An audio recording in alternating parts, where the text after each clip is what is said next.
अब देखो, तीन तीन रक्त कणिकाएं बताई गई थी, लिखना बंद कर दो। लाल रक्त कणिकाएं, श्वेत रक्त कणिकाएं और प्लेटलेट्स। ये सब कहाँ पाई जाती हैं? कहाँ पाई जाएंगी? खून में, रक्त में पाई जाती है ना। रक्त की ही कोशिकाएं हैं जिनको हम कणिकाएं कहते हैं, रुधिराणु कहते हैं। ठीक है। लाल रक्त कणिकाओं का कार्य तो समझ लो। लाल रक्त कणिकाओं में क्या होता है? हीमोग्लोबिन होता है।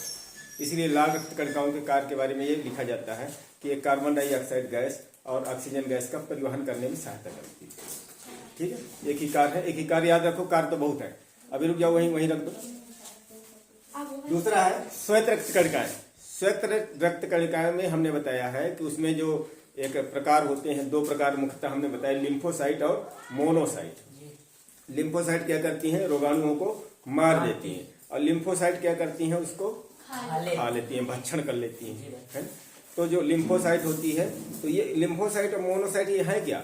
ये श्वेत रक्त कणिका ही तो है, उसी के भाग है।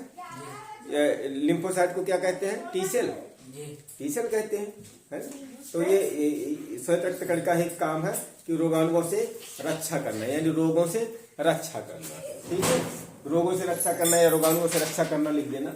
प्लेटलेट्स के कार्य क्या होते हैं कि जब हमारे शरीर में कहीं कट फट जाता है तो खून का स्राव होने लगता है, रक्त का बहने लगता है।